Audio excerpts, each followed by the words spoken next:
ഒരു മണിക്കൂർ നേരം ക്ഷമ കാണിച്ചു കഴിഞ്ഞാ എല്ലാം തീർന്നു കിട്ടും. കേക്ക് കട്ടിങ്ങും കൂടി കഴിഞ്ഞു കിട്ടിയാ എല്ലാവരും അവരവരുടെ വഴിക്ക് പൊക്കോളും. കേട്ടില്ലേ?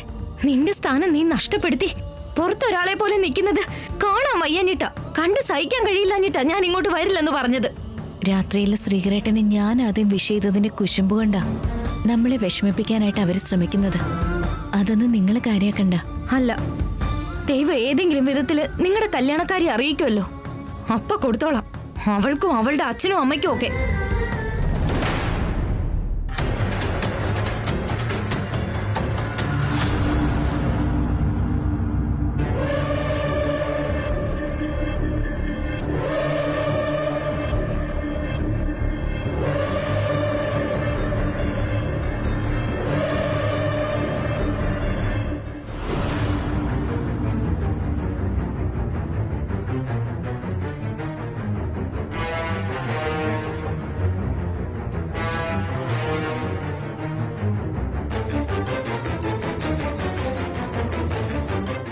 ആവനിയുടെ നേരെ നീ പ്രയോഗിക്കാൻ പോകുന്ന അണുബോംബ് എന്താണെന്നറിയാൻ കുറെ നേരമായിട്ട് ഞങ്ങൾ വെയിറ്റ് ചെയ്യാണ് നിഹാരിക. കുറച്ചു നേരം കൂടി വെയിറ്റ് ചെയ്യ് പൃഥ്വിരാജ് ചേട്ടാ. സൂപ്പർ പ്ലാൻ ആയിരുന്നെന്ന് നിങ്ങൾ തന്നെ പറയും. ഞാൻ പറയുന്നതൊന്ന് കേക്ക്. നിങ്ങളൊന്ന് സമാധാനത്തിൽ നിൽക്ക്. മനസ്സിലായോ? അവനി, ഒരു കാര്യം ഞാൻ പറയാൻ വിട്ടുപോയി. ഞാനും സൗമ്യയും ഓട്ടോയ്ക്ക് വേണ്ടി വെയിറ്റ് ചെയ്യുമ്പോ ആ ദുഷ്ടനെ കണ്ടിരുന്നു. ആര്? എന്നെ ഇടിച്ചിട്ട് നിർത്താതെ പോയ ആ കാറുകാരനെ.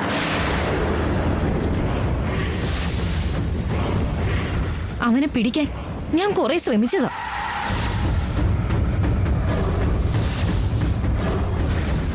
അവന് മറ്റുള്ളവരോട് കുറച്ചുപോലും സ്നേഹമോ കരുണയോ സഹാനുഭൂതിയോ ഒന്നുമില്ല. മനുഷ്യത്വം തൊട്ട് തീണ്ടിയിട്ടില്ല. അവനി, മേരി ജാൻ, തുമ്ഹാരാ ഷാജഹാൻ ആ രഹാ ഹൈ. ആക്സിഡന്റ് ആക്കി വണ്ടി നിർത്താതെ പോയതിന്റെ ഒരു പശ്ചാത്താപവും അവനില്ല. അത്രയ്ക്ക് അഹങ്കാരത്തോടെ സംസാരിച്ചത്. അഹങ്കാരം തലയ്ക്ക് പിടിച്ച് എന്നെ അവൻ തള്ളി താഴെയിട്ടു.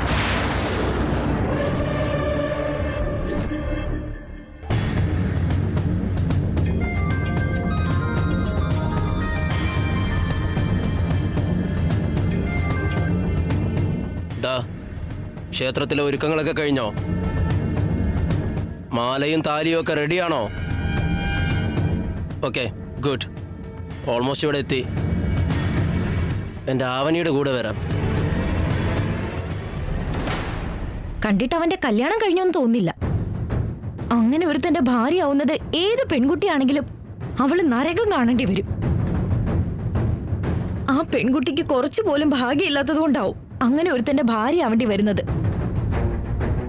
അങ്ങനെയുള്ളവന്മാരൊക്കെ കല്യാണം നടക്കാതെ ചത്തുപോണം. അല്ലെങ്കിൽ അവൻ കല്യാണം കഴിക്കുന്ന പെൺകുട്ടി അവസാനം ആത്മഹത്യ ചെയ്യേണ്ടി വരും. ഇനി അവനെ എവിടെയെങ്കിലും വെച്ച് കണ്ടാ ഉടനെ തന്നെ എന്നെ വിളിക്കണം. രണ്ടാൾക്കും കൂടി ചേർന്ന് അവനെ ചെരുപ്പൂരി അടിക്കാം, പിടിച്ച് പോലീസിനെ ഏൽപ്പിക്കാം. ഇപ്പൊ അവിടെ ചിലപ്പോ ഫംഗ്ഷൻ സ്റ്റാർട്ട് ചെയ്ത് കാണും.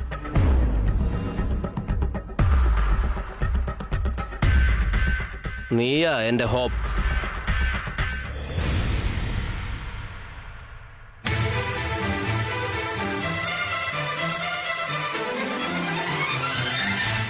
എന്റെ മകന്റെ ജന്മദിനാഘോഷത്തിന് ഇവിടെ എത്തിയ നിങ്ങൾ എല്ലാവരോടും ഞാൻ എന്റെ നന്ദി അറിയിക്കുകയാണ്. ഇനി നമുക്ക് കേക്ക് കട്ടിംഗ് ആരംഭിക്കാം.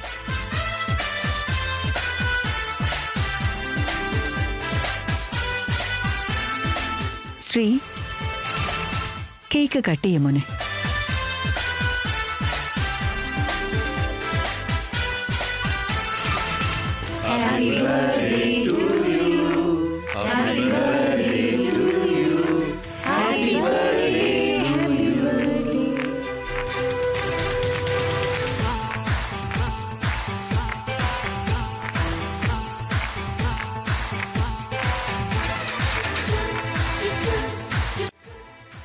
എനിക്കല്ല, നീ ആദ്യം കേക്ക് നിഹാരികയ്ക്ക് കൊടുക്ക.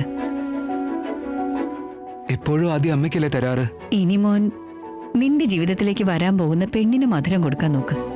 ഒരു തെറ്റുമില്ല.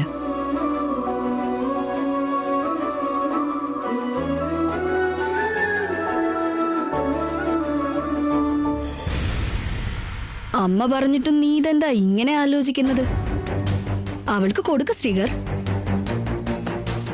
നിഹാരിക്കയ്ക്ക് കൊടുക്കാതെ വേറെ ആർക്കെങ്കിലും കൊടുക്കണോന്നെങ്ങാനും മനസ്സിലുണ്ടോ ഇനി? അതിനൊക്കെ അർഹതയുള്ള ആളുകൾ ഇവിടെ ഉണ്ടോ അമ്മേ? ആവോ.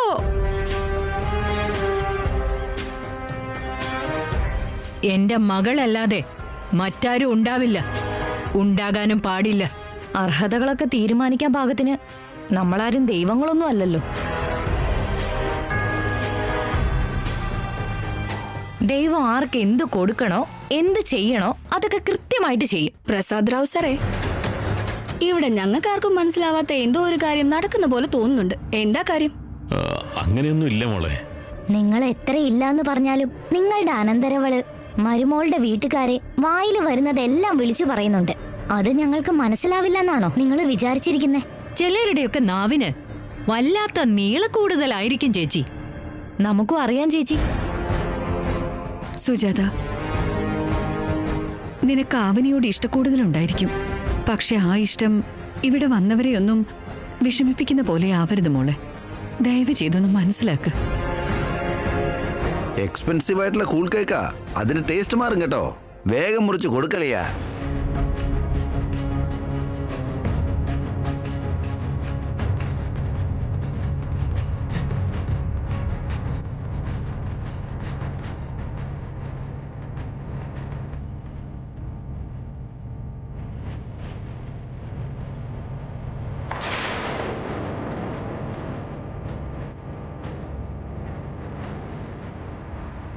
Once again happy birthday.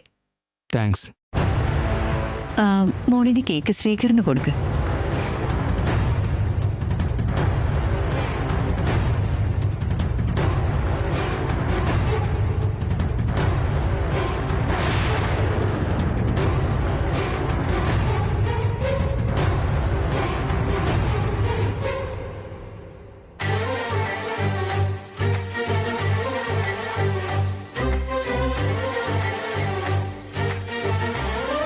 Happy birthday മോനെ.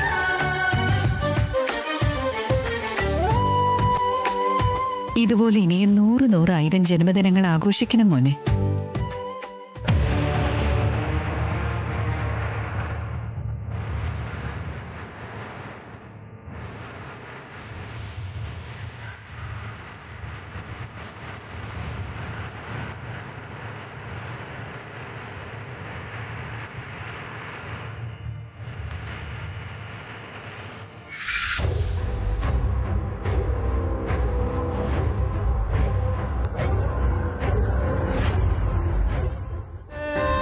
രാത്രി ഞാൻ നിങ്ങളെ ഒറ്റയ്ക്ക് പുറത്തേക്ക് കൊണ്ടുപോയി ഒരുമിച്ച് കേക്ക് കട്ട് ചെയ്ത് കഴിച്ചു കാണും.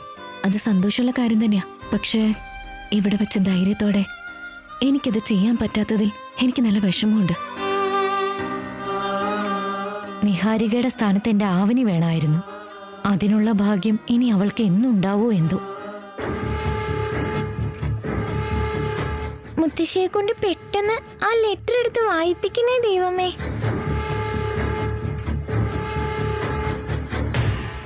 സോറി അവനി. ഈ സന്തോഷത്തില് നിങ്ങളോട് എല്ലാവരോടും ഒരു കാര്യം പറയാൻ ഞാൻ ആഗ്രഹിക്കുക.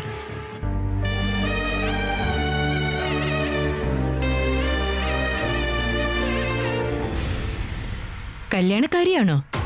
അതെ ഗൗതമി. വരുന്ന മാസം 6-ാം തീയതി എന്റെ ശ്രീകറിന്റെയും നിഹാരികയുടെയും കല്യാണം നടത്താൻ തീരുമാനിച്ചിട്ടുണ്ട്. ഓരോ വീട്ടിലേക്ക് ഞങ്ങള് വിവാഹ ക്ഷണപത്രം എത്തിക്കാം. എല്ലാവരും നിർബന്ധമായിട്ടും വരണം.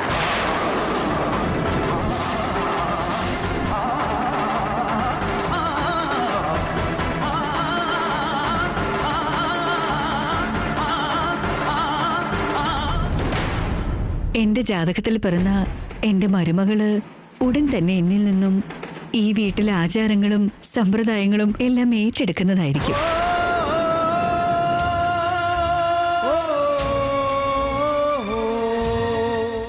നിഹാരിക ഇവിടുത്തെ മരുമകളാകാൻ പോകുന്നത് നിഹാരിക ചെയ്ത ഭാഗ്യ. അതെ ചേച്ചി, വലിയ ഭാഗ്യമാ. ഈ ഭാഗ്യം അങ്ങനെ എല്ലാവർക്കും ഒന്നും കിട്ടുന്നതല്ല. ഭാഗ്യം ലഭിക്കുന്നതിലല്ല കാര്യം, അത് നിലനിർത്തുന്നതിലാ കാര്യം. എപ്പോഴെങ്കിലും എന്തെങ്കിലും പ്രശ്നം ഉണ്ടായ എല്ലാം തലകീഴായി വരും. ജാതകം എന്നത് നിഹാരികയ്ക്ക് ലഭിച്ച വരമാണ്. തല തിരിയേണ്ടി വരുന്ന അവസ്ഥ അവൾക്കൊരിക്കലും വരില്ല.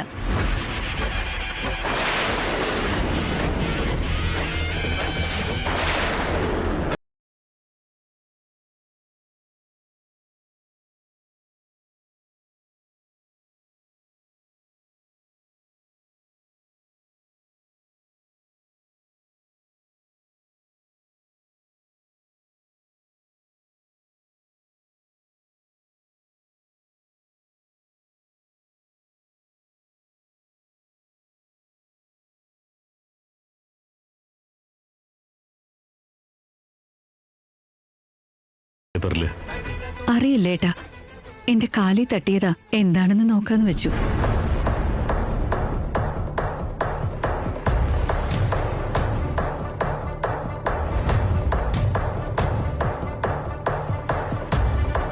ഇങ്ങനെ ഒരിടത്ത് അങ്ങനെ ഒരു പേപ്പർ ഉണ്ടെങ്കിൽ അതിൽ എന്തെങ്കിലും കാര്യവും ഉണ്ടാവും. അത് തുറന്ന് വായിക്കമ്മേ.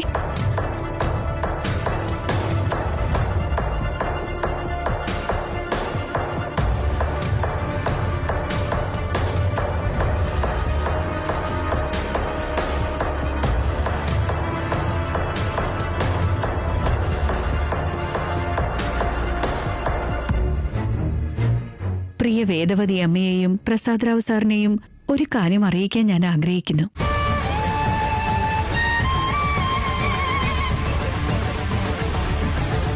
നിങ്ങൾ നിഹാരിക ആന്റിയുമായി ശ്രീകരേട്ടന്റെ കല്യാണം നടത്താൻ ആഗ്രഹിക്കുന്നു. പക്ഷെ ശ്രീകരേട്ടന്റെയും അവനി ചെറിയമ്മയുടെയും കല്യാണം എപ്പോഴേ കഴിഞ്ഞതാ.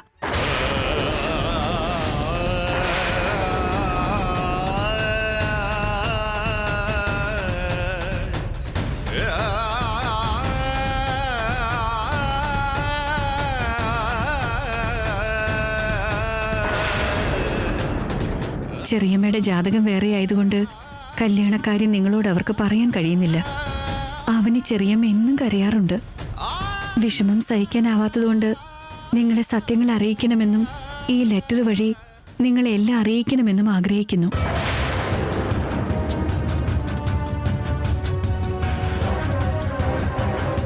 മരുമകളായി അംഗീകരിച്ച് ചേട്ടന്റെ ഭാര്യയാണെന്നുള്ള സ്ഥാനം കൊടുക്കണം.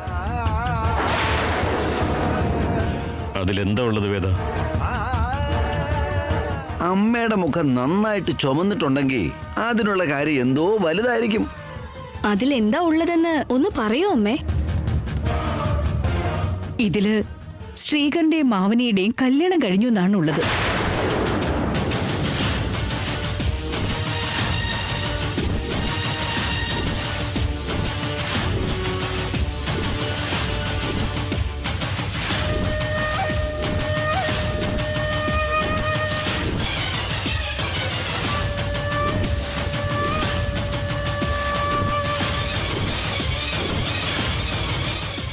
രണ്ടുപേരുടെയും കല്യാണം എപ്പോഴും നടന്നിട്ടുണ്ടെന്നാണ് ഇതിലുള്ളത്.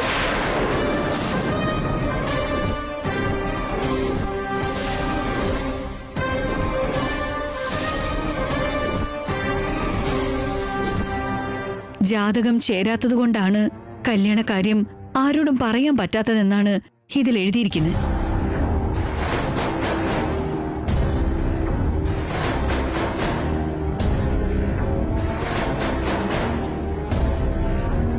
ആരാ ഇത് എഴുതിയത്?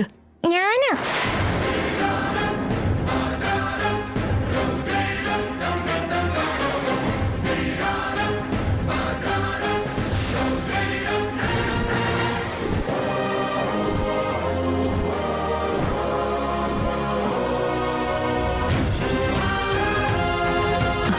മോളോ? അതേ മുത്തശ്ശി. ഇപ്പൊ എത്രയും പെട്ടെന്ന് ഞാൻ എന്തെങ്കിലും ഒന്ന് ചെയ്തില്ലെങ്കിൽ എല്ലാം തകിടം മറിയുമല്ലോ. നീ എന്തിനാ ഇങ്ങനെ എഴുതിയത്? ഇത് സത്യമാണോ? സത്യം മുത്തശ്ശി.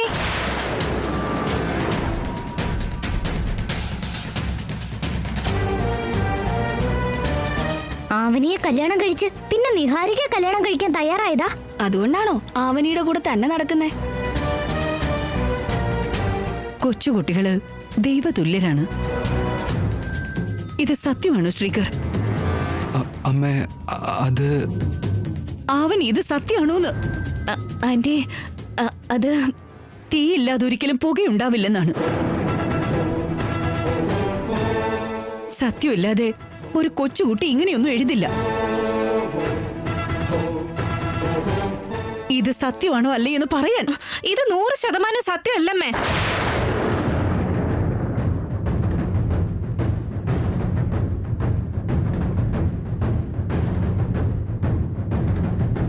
കണ്ടതും കേട്ടതുമായ അറിവ് വെച്ച് ഒരു ചെറിയ കുട്ടി എഴുതിയത് പിടിച്ചിട്ട് അത് സത്യമാണോ അല്ലയോ എന്ന് പാവം ശ്രീകരേട്ടനോടും ആവനിയോടും ചോദിച്ച അവരെന്ത് പറയാനാ?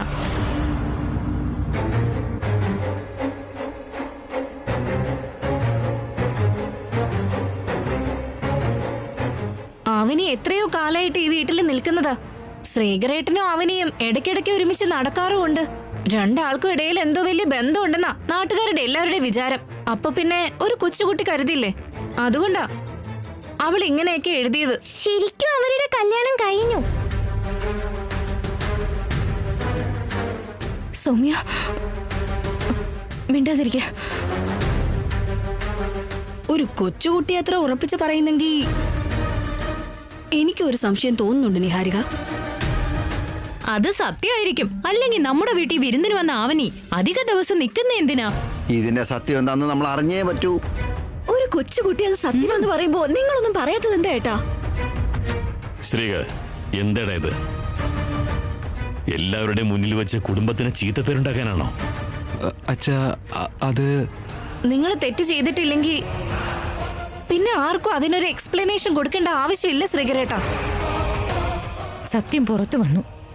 എന്നിട്ട് ശ്രീകരനത് ധൈര്യത്തോടെ അംഗീകരിക്കാൻ പറ്റുന്നില്ല. ആവനിയുടെ അവസ്ഥ കൈവിട്ടു പോവാണോ? എന്താ വേണ്ടതെന്ന് എനിക്ക് മനസ്സിലാവുന്നില്ല. ആ ലെറ്ററിലുള്ളത് കളവാണ്. ഇത് ഞങ്ങളുടെ നിഹാരികയോട് കാണിക്കുന്ന ചതിയാ.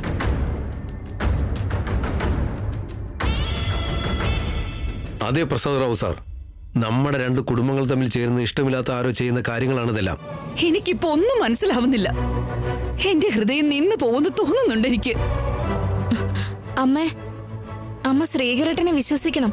എന്താണെന്ന് വെച്ചാ അമ്മയെ വഞ്ചിച്ചുകൊണ്ട് കല്യാണം കഴിച്ച് അമ്മയുടെ ജീവൻ വെച്ച് ഇദ്ദേഹം കളിക്കില്ല.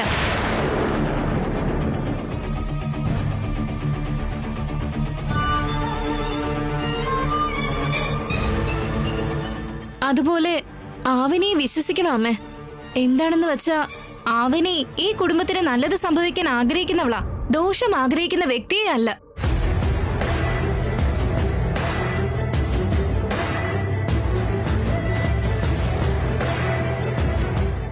രണ്ടാളും നിങ്ങളുടെ ജീവന് വേണ്ടി അവരുടെ ജീവിതം നൽകുമെന്നല്ലാതെ നിങ്ങളുടെ മരണത്തിന് കാരണമാവുമെന്ന് തോന്നുന്നുണ്ടോ? അതെ, എന്റെ മകൻ അങ്ങനെ ചെയ്യില്ല. എനിക്ക് തന്ന വാക്ക് അവൻ തെറ്റിക്കില്ല. ഗ്രാമത്തിൽ വന്ന് അവൻ എനിക്ക് വാക്ക് തന്നതാ ഇത്. അമ്മയുടെ അതേ ജാതകത്തിൽ പിറന്ന ഒരാളെ തന്നെ മരുമകളാക്കി കൊണ്ടുവരുള്ളൂ എന്ന് അമ്മയ്ക്ക് ഞാൻ വാക്ക് കൊടുത്തതാ. ആ വാക്ക് ഞാൻ എന്തായാലും പാലിക്കും.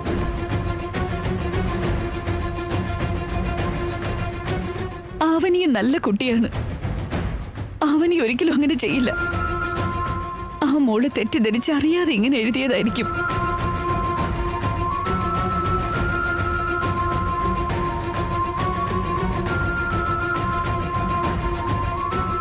നമ്മുടെ ശ്രീകർ ഇങ്ങനെയൊന്നും ചെയ്യില്ല വേദ. ആവനിയെ കല്യാണം കഴിച്ച് നമ്മളെല്ലാം വഞ്ചിച്ച് ഇങ്ങനെ വീട്ടിൽ നിർത്താൻ അവൻ ധൈര്യപ്പെടില്ല.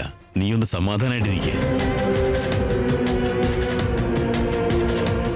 ആവനിയെ ശ്രീകരനെ ഒരുമിപ്പിക്കാൻ വേണ്ടി ഈ സുജാത ആ കൊച്ചുകുട്ടിയെ കൊണ്ട് ഇങ്ങനെ എഴുതിപ്പിച്ചതാണെന്നാ തോന്നുന്നത്. അതെ അതെ, ആവനി ഈ വീട്ടിലെ മരുമകളായ ഇവിടെ നിന്നെല്ലാം അങ്ങോട്ട് കൊണ്ടുപോകാലോ. എന്റെ അമ്മോ, രണ്ടാളും പക്ക പ്ലാൻ ആയിട്ട് നിൽക്കുവാണെന്ന് സാരം. അതെ അമ്മേ, കണ്ടില്ലേ നിങ്ങളുടെ മൂത്ത അനന്തരവള് നിങ്ങൾക്ക് പുറകീന്ന് വെച്ച് തരുന്ന കുത്ത്. നിങ്ങൾ അത് കൃത്യമായിട്ട് പറഞ്ഞു. ആ പിന്നീന്ന് കുത്തുന്നത് ഞാനല്ല.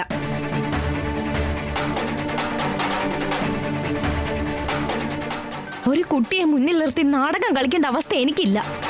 എന്താണെന്ന് വെച്ചാ ഇനി നിങ്ങൾ ഒരക്ഷരം മിണ്ടരുത് സുജാത ചേച്ചി.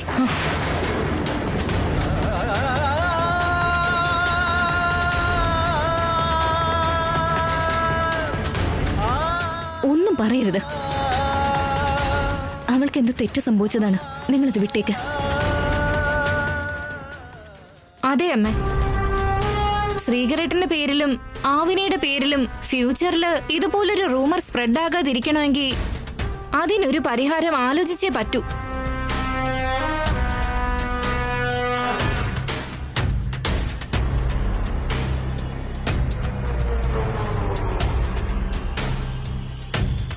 അതിന് എന്റെ അടുത്തൊരു പരിഹാരം